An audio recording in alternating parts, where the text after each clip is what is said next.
A quick Google search on how to journal gives over 2 billion responses.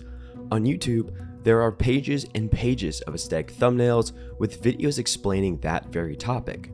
So with all this content around how to journal, the question must be asked, why should we journal? And more specifically, how does journaling actually improve our lives? In this video, author Holiday and Shane Parrish explain how journaling actually works and why most prominent figures of the past kept a journal in some form or another. One of the things a lot of the Stoics have in common, at least like Marcus Aurelius and a lot of, or maybe not Stoics, but more prominent people in life, is that they journal. What we're talking about is a lot of like sort of self-awareness and self-criticism, right? The sort of evaluation of how one is doing and how one could do better.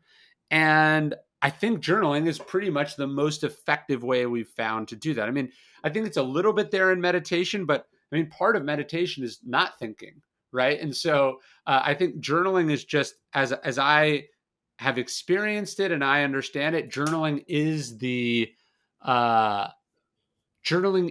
conversation we have with ourselves about who we want to be and how far we are from that at any given moment. And I think that's necessary from a reflection point of view, because I think one of the keys to learning and improving is not just sort of having this experience. It's actually your reflection on this experience is what's going to cause you to create an abstraction. And the abstraction is going to be your action. So if you think of learning as a loop, right, you have an experience. It could be yours. It could be this conversation that you're listening to.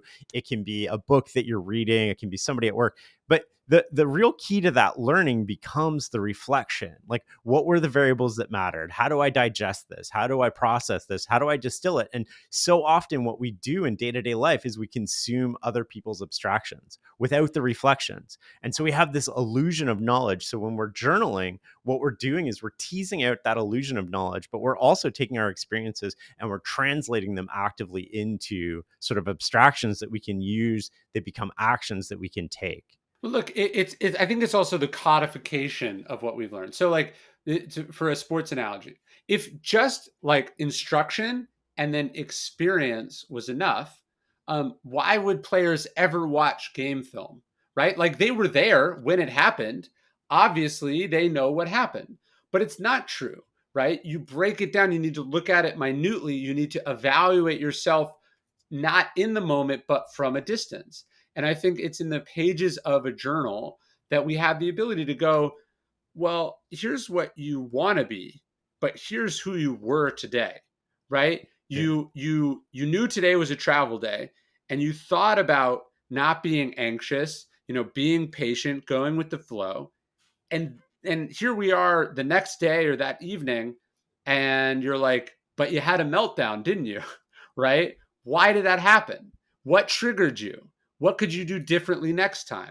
How do you think other people saw this, right? And so that sort of ability to reflect and analyze and discuss is really important. And I think the other part is it's not just our behavior, but it's also like there's an Anne Frank line I love where she says, paper is more patient than people.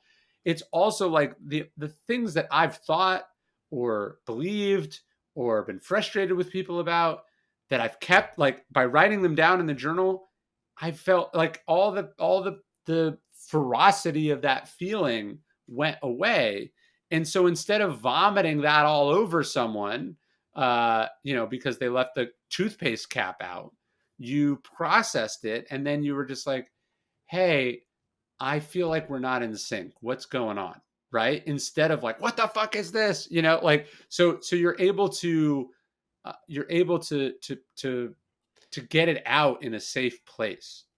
It also sort of slows you down, right? So in decision making, we advocate sort of an approach when we work with people on improving their decision making about write the decision down at night that you're about to make, and then read it in the morning and see if it still makes sense to you. And what you're really doing is you're doing a couple things, right? Like you're processing whether you comprehend that in a way that you can explain it to yourself. You're checking in with your rational and emotional self. You're taking yourself out of system one. You're putting yourself in system two when you go the night and you read Sure. it in the morning. Most of the time you're like, oh, that, maybe that doesn't make sense, or that wording isn't quite right. And you can sort of self-correct. And I think that it also helps you reflect on the decision. Sort of, what are the variables that matter? How are you thinking about it? And you're getting out of that sort of like instinctive response, and you're putting yourself in a situation where you're improving the odds that you're at least using reasoning. No, and this is true in communication as well. Like the two or three biggest scandals of Truman's presidency are basically letters that he writes, one to a New York Times reporter, one to an exec. Basically, he was a reasonably controlled and decent person, but when he got upset, he would write and say things that he shouldn't say. That upon reflection, he regretted saying, but he'd already put it in the mail by the time that reflection could have happened. Lincoln, conversely, would write these letters that he would leave in the drawer of his desk, right? And almost never send. And so I think about, like, there's almost never been like a firm or a strict or a negative like email that I've had to send that upon sitting on for 24 hours or sometimes like a week, that I haven't made some changes to. That's not to say that I don't send it. I almost always do send it. But I just realized that what was talking was less me trying to solve the problem and me venting about the problem. And so, and I'm not even saying it fixed the situation, but like now, 10 years later, if I pull up that email chain, I look better. I think about it, it's like, look, they're still probably going to be an asshole in response to what I have to say. If they weren't, we probably wouldn't be having this conversation. But I know that if someone else were to look at it, if I were to evaluate it against my own conscience, if it were to be public, that I know that I didn't provoke this, that this came from them. And there's no evidence that, no one can go, hey, you're both to blame here, right? Because I took the time to reflect and be in control of myself and not let sort of passion dictate.